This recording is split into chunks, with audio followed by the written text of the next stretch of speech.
मनोरमा के पिता ओम प्रकाश जी बेटी के आने से बहुत खुश थे।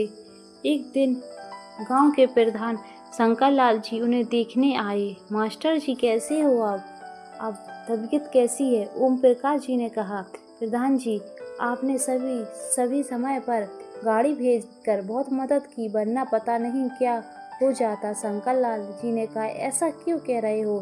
तुम और मैं बचपन के दोस्त हैं, कभी भी कोई ज़रूरत हो तो बता देना। ओम प्रकाश जी ने कहा, भाई घर का माहौल तो तुम देख रहे हो, मेरी पत्नी और बेटी दोनों बहुत परेशान हैं। मैं अब चाहता हूँ कि मनोरमा को किसी तरह हाथ पीले कर दूँ। अब मुझे अपने आप पर भरोसा नहीं रहा, पता नहीं कब क्या हो जाए। शंकर लाल जी ने शांति से उनकी बातें सुन रहे थे। कुछ देर चुप रहने के बाद वे बोले, भाई अगर तू बुरा ना माने तो मैं एक बात कहूँ। मेरा छोटा बेटा अशोक शहर से पढ़कर आया है, अब मेरा सारा काम देखता है। उसने शहर में रहने की बजाय अपने बड़े भाई के साथ खेत और मंडी दोनों संभाल लिए हैं। क्यों ना हम इस दोस्ती को रिश्तेदारी में बदल दें। ओम प्रकाश जी यह सुनकर बहुत खुश हुए, लेकिन अगले ही पल उन्होंने कहा, भाई मेरा और तुम्हारा क्या मुकाबला? मैं एक छोटा सा अध्यापक, मेरी हैसियत तुम्हारी जितनी नहीं है। शंकर लाल जी ने कहा, तू बस हाँ कर दे, चिंता मत कर, हमें दान दहेज कुछ नहीं चाहिए, बस हमें संस्कारी बहू मिल जाए और कुछ नहीं चाहिए। कुछ ही देर में शांति जी चाय नाश्ता लेकर आई। शंकर लाल जी ने कहा, भाभी जी अब तो मिठाई का प्रबंध कीजिए, मैं अपने छोटे बेटे के लिए आपकी बेटी का हाथ मांग रहा हूँ। एक बार सब मिल ले, लड़का लड़की एक दूसरे को देख ले, फिर आप मिठाई खिलाना। शांति जी ने प्रश्न भरी नजरों से ओम प्रकाश जी की ओर देखा। वे बोले, अरे तुम चिंता मत करो, मैं तुम्हें सब कुछ बता दूंगा। चाय पीकर शंकर लाल जी चले गए। तब ओम प्रकाश जी ने कहा, मनोरमा कहाँ गई है? शांति जी ने बताया, वो तो अपनी पुरानी सहेलियों से मिलने गई है। आप बताइए ये रिश्ते की बात कहाँ से आ गई? शांति जी आप तो जानती हो मुझे एक अटैक पड़ चुका है, सब ठीक है, लेकिन अब मैं अपनी जिम्मेदारी से मुक्त होना चाहता हूँ। मनोरमा की शादी हो जाए तो मन से एक बोझ उतर जाए। ओम प्रकाश जी की बात सुनकर शांति जी की आंखें भर आईं और वह रोने लगी।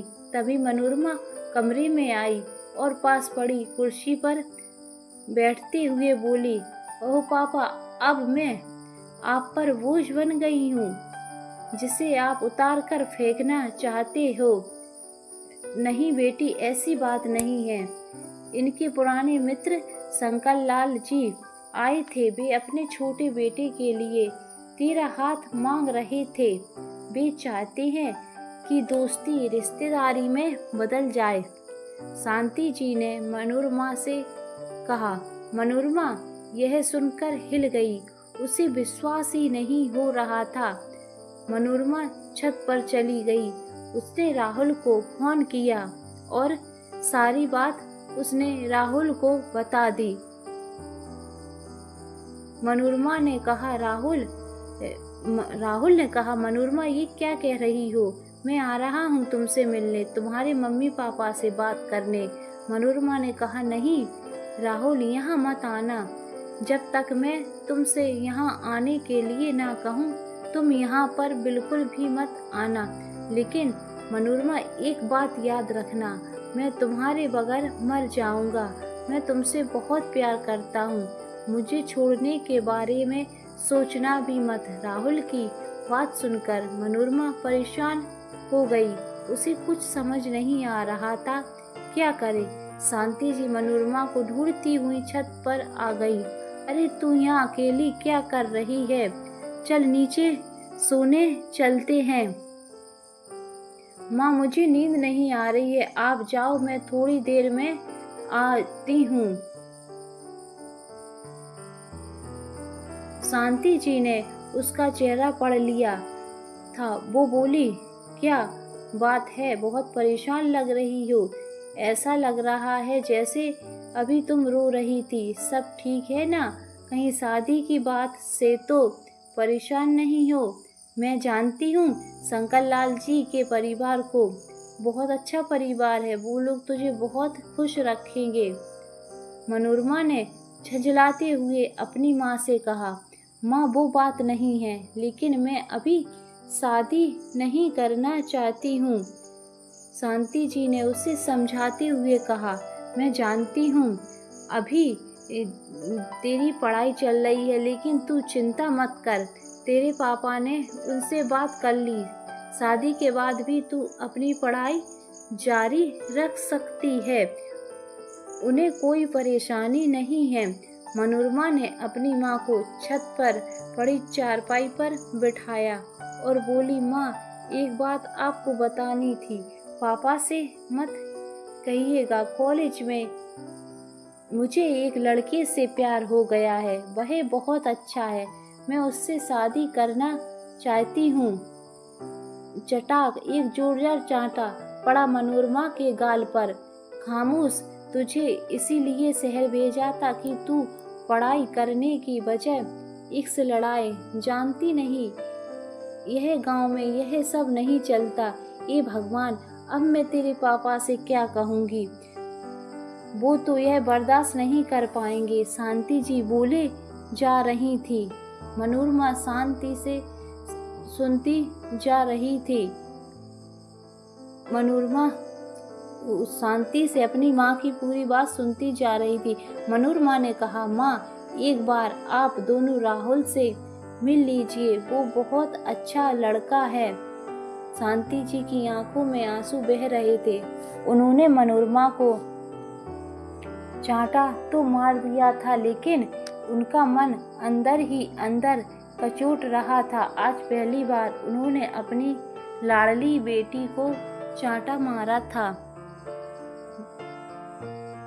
मनोरमा, ये तूने क्या कर दिया? हम किसी को मुंह दिखाने लायक नहीं रहे, हमारा समाज ये बर्दाश्त नहीं करेगा, तेरे पिता का तो जीना मुश्किल हो जाएगा। बेटी मेरी बात मान, भूल जा उसे, अपने पिता का कहना मान कर चुपचाप तू प्रधान जी के बेटे से शादी कर ले। मनोरमा ने कहा, माँ तुम नहीं जानती, वो मेरे बगैर नहीं रह सकता, वो मर जाएगा, मेरे बगैर नहीं रह सकता। बेटी की बातें सुनकर शांति जी का कलेजा कांप रहा था। हे भगवान, ये सब क्या हो गया? शांति जी सारी रात रोती रहीं। उन्हें कुछ समझ नहीं आ रहा था कि अब क्या करे। दूसरी तरफ फोन पर राहुल था। मनोरमा, क्या हुआ? सब ठीक है? तुम कैसी हो? मनोरमा ने कहा, राहुल, मैंने हिम्मत करके माँ से सब कुछ बता दिया, लेकिन वे बहुत गुस्सा हैं। तुम सब्र रखो, मेरे लिए कोई बहुत मुश्किल है। मनोरमा ने किसी तरह सचिन को समझाकर फोन रख दिया। ओम प्रकाश जी ने उसे देखा। बेटा क्या बात है, तुम बहुत परेशान लग रही हो, मनोरमा से पूछा। मनोरमा कुछ बोलती इससे पहले शांति जी ट्रे में 3 कप चाय लेकर आई। आप किसी की चिंता मत कीजिए, सब ठीक है, आप बस अपनी सेहत की चिंता कीजिए। यह कहकर उन्होंने चाय की ट्रे पलंग पर रख दी। सबने अपनी अपनी कप उठा लिए और चाय पीने लगे।